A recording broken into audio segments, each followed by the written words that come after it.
Mga kababayan ko sa lahat ng sulok ng mundo, mula sa maulan na kalye ng Maynila hanggang sa maalinsangang disyerto ng Saudi Arabia. Kayo ba, mga kawok, nakikinig ba kayo sa tunog ng ulan na hindi lamang bumabaksak ang bubong, kundi pati ang ilusyon ng pamahalaan?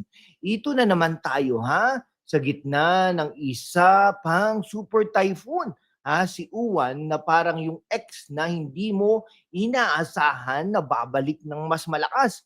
At sino ang biglang lumabas na parang superhero na nagbabala? Si Defense Secretary Gilbert Gibo Chutoro Jr. na sinabing mga netizens, wag niyong gawing panganib ang mga rescuer, Hala, Gibo, ano ito, Blame game sa social media, parang yung pulis na sinisisi ang testigo kaysa ang kriminal. Sa episode na ito ng #WalkWithLaan, hindi tayo magiging simpleng tagapagbalita, hindi mga kaibigan, tayo magiging tagapaghamon ng katotohanan sa estilo ng mga veteranong broadcaster na tulad ni Deo Macalma. Matapang, matalino, may konting tawa na masakit sa tiyan at laging handa para sa social commentary na magpapaisip sa inyo hanggang hating gabi. Ito'y para sa inyo mga kaibigan, mga OFW na naghihirap sa abroad para sa pamilya at sa kabataan na hindi natatakot magsalita sa TikTok at Twitter. Ngayon mga ilang mga minuto tayong magkasama. Simulan natin sa facts. Pagkatapos ay satire na magpapatawa at magpapalit, susunod ang in-depth analysis ng mga pagkakamali ng gobyerno at tatapusin natin sa call to action na magpatibay sa inyong loob. Ready? Hit that like button na at subscribe para hindi kayo mawala sa susunod na ulan ng katotohanan. Una mga kawok, alamin natin ang kwento noong November 9, 2025 habang si Super Typhoon Uwan na may hangin na 185 kilometers per hour at ulan na parang langit na umiiyak sa galit ay paparating sa Luzon. Lumabas si Secretary Chodoro sa press briefing ng NDRRMC. Sabi niya, binabalaan ko ang mga netizens, huwag kayong mag-spread ng fake news na magiging dahilan para hindi mag-evacuate ang tao kundi maghihintay ng rescue. Ito'y nagiging panganib sa buhay ng mga rescuer natin. Ay nako, factual ba ito? Oo ayon sa ABS-CBN News at Inquirer, may reports ng ilang social media posts mula sa mga conspiracy theories na nagsasabing hindi naman ganun kalala ang bagyo o gobyerno lang ang gumagawa ng gulo para mangolekta ng donasyon ay nakakapagpapigil sa preemptive evacuation. Halimbawa sa Bicol at Eastern Visayas, libo-libong pamilya ang nananatili sa bahay dahil sa mga viral TikToks na walang bagyo, peke lang. Resulta, mas maraming rescue operations at mas mataas ang risk sa Coast Guard at AFP personnel mga kaibigan. Okay, pero teka, Gibo, bakit mo sinisisi ang netizens muna bago mo banggitin ang mga taong hindi handa dahil sa kakulangan ng early warning systems? Ayon sa 2024 State of Disaster Report ng OECD, 70% ng barangay sa typhoon-prone areas ay walang sapat na communication towers para sa real-time alerts. At sa 2025 budget, ang DND, liderato mo, ay naglalaan lamang ng 5% para sa disaster resilience, habang 40% sa military hardware na hindi naman gagamitin sa bagyo. Factual mga kaibigan sa Typhoon Karina noong 2024, 200 plus ang namatay dahil sa flash floods at ang Senate investigation ay nagsabi na kulang ang flood control projects dahil sa corruption sa DPWH. Okay, shoutout muna tayo mga kaibigan sa mga Pinoy sa Pilipinas, lalo na sa mga evacuees sa evacuation centers. Kayong mga matatapang na nananatiling buhay sa gitna ng dilim, salamat sa inyong katatagan. Okay. Ay nako, mga kawok, ngayon ay oras na para sa konting tawa na may dagdag na galit sa estilo ni Deo Macalma.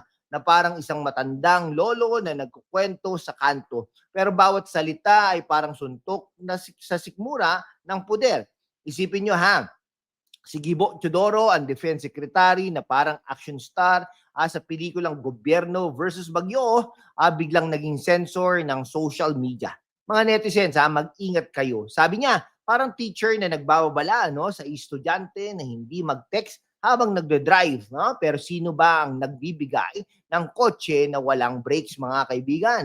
Ayan, kunwari, nagkaroon ng press con si Gibo sa isang evacuation center. Hawak ang microphone na parang sandata. Mga kababayan, ang mga rescuer ay hindi delivery boys ng Jollibee. Hindi sila pupunta sa inyo kung magpo-post kayo ng safe kami, walang bagyo sa Facebook. At ang audience ang mga basang-basa na nanay na nagsasabing, Secretary, paano po kung walang signal ang barangay hall? At bakit po yung floodgate sa Marikina ay parang luma ng bahay kubo? Pero si Gibo smile lang, fake news yan, evacuate na. Ay, nako. Oo pero totoo rin sa isang episode ng DZRH noong 2023 si Deo Macalma ay tumuwa na rin sa gobyerno sa pagsasabing ang pamahalaan ay parang weather forecast, palaging mali, pero sisi pa rin sa tao kung nabasa. At ngayon sa U1PH, pareho pa rin. Bakit? Kasi mas madaling banggain ang keyboard warriors kaysa aminin na ang 10 billion pesos na flood relief funds noong 2024 ay nawala sa korupsyon. Ayon sa COA, audit na inamin mo pa nga, Gibo, na furious ka. Furious tayo rin. Secretary, furious na ang mga OFW sa Canada na nagpapadala ng remittance para sa rebuild. Pero nakikita lang sa headlines ang blame sa netizens, mga kaibigan.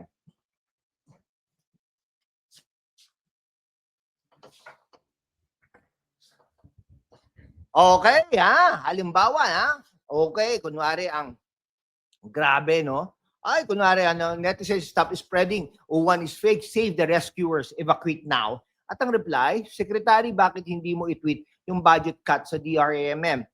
Hashtag Gibo blame game. Boom! Ito hindi lamang tungkol sa bagyo, ito'y tungkol sa power dynamics.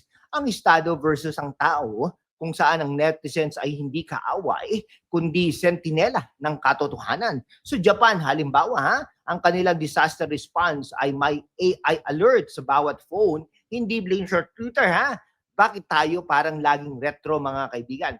Yan. Mga Pinoy sa United States at Canada, kayong mga nagtatrabaho sa snow o sa sunny LA, ingat kayo sa homesickness na dulot ng balitang ito. Kayo ang backbone natin, sana ang gobyerno rin. Ngayon, mga kaibigan, lumalim tayo, hindi na satire kundi totoong socio-political autopsy tulad ng ginagawa ni Deo sa kanyang commentaries. Bakit critical ito kay Teodoro? Una, factual inconsistency. Sa kanyang briefing, binanggit niya ang smooth assistance if everyone cooperates. Pero ano ang cooperation kung ang gobyerno mismo ang may backlog, Ayon sa World Bank 2025 report, ang Philippines ay number 1 sa Asia sa annual typhoon hits, pero number 150 sa Global Disaster Preparedness Index. Bakit? Yan.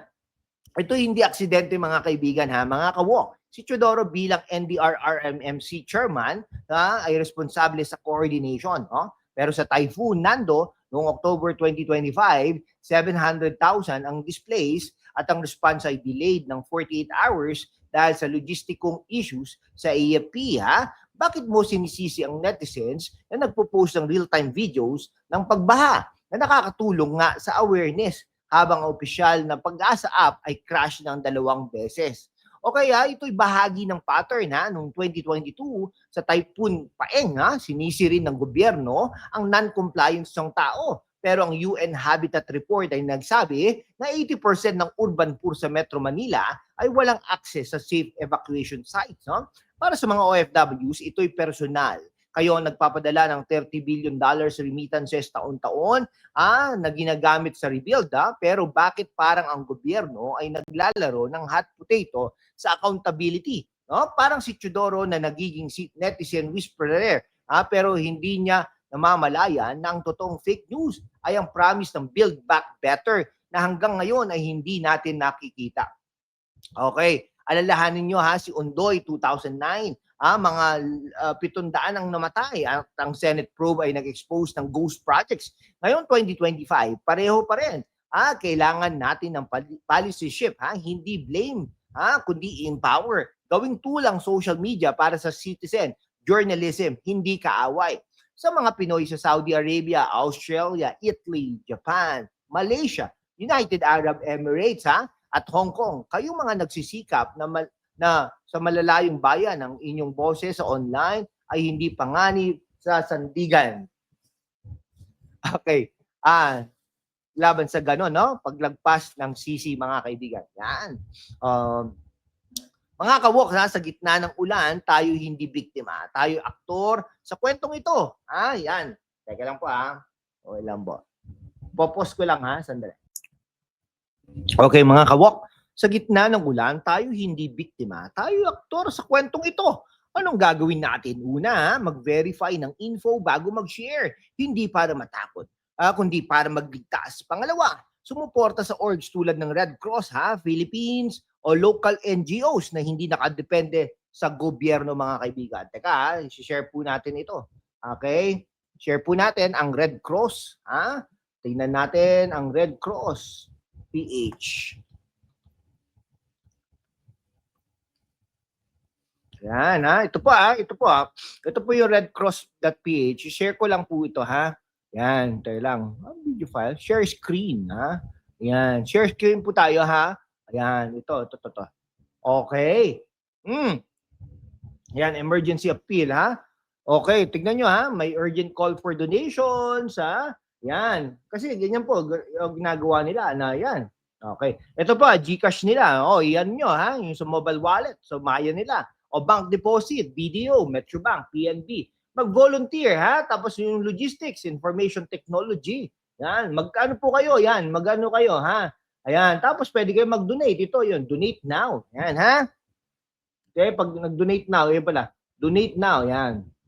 Okay, ways to donate, bank, online, donation voucher, in kind. Okay, yan. Ito po, ito po yung mga account nila. Okay, Red Cross, account name, BDO, Metrobank, Security Bank, PNB, BPI, sana all, ang daming account, no? Yan. Ito pwede rin mga mga QR code, okay? Mobile banking, GCash, Maya, BPI, Security Bank. Ito yung PhilAx, no? And international donation, mga kaibigan, PayPal. Tumatanggap din po sila sa donation voucher, Lazada, mga kaibigan. O in kind, pwede po local, international, medicine, for use clothing donation, no? Ayan, contact us, mga ganyan, no? Save lives, join. Wag na po tayo wag na po tayo mag-donate sa gobyerno if that is possible. Ano na po tayo? Diretso Red Cross na or diretso doon sa municipality na 'yon, no? Ay, wag na po tayo sa pasensya na po, Kasi nadadala na po tayo sa corruption, no? Okay, yan, Okay. Tapos, na hindi nakadepende sa gobyerno. At pangatlo, magsalita. Comment down below. Anong experience nyo sa uwan? Share nyo para maging inspirasyon sa iba. Okay, subscribe na kayo sa channel na ito para sa higit pang witty takedowns at factual deep dives. At para sa mga kabataan, ito'y para sa inyo. Gamitin nyo ang inyong platforms para sa pagbabago, hindi para sa likes lang, no? Hit that bell icon at maging bahagi ng #WalkWithLand community. Okay, shoutout ulit, Pilipinas, labanan nyo ang baha sa pag-asa. US, Canada, ingat sa winter pero mainit ang suporta nyo, Saudi, UAE, sa gitna ng buhangin, inyong naalala ang ulan ng bayan. Australia, Italy, Japan, Malaysia, Hong Kong, kayong mga global Pinoys, sama-sama tayo. Sa huli, mga kababayan, si Teodoro ay may point sa panganib. Pero ang tunay na panganib ay ang pagmumukbo sa accountability. Tulad ng sinabi ni Deo Macalma, ang katotohanan ay hindi fake news.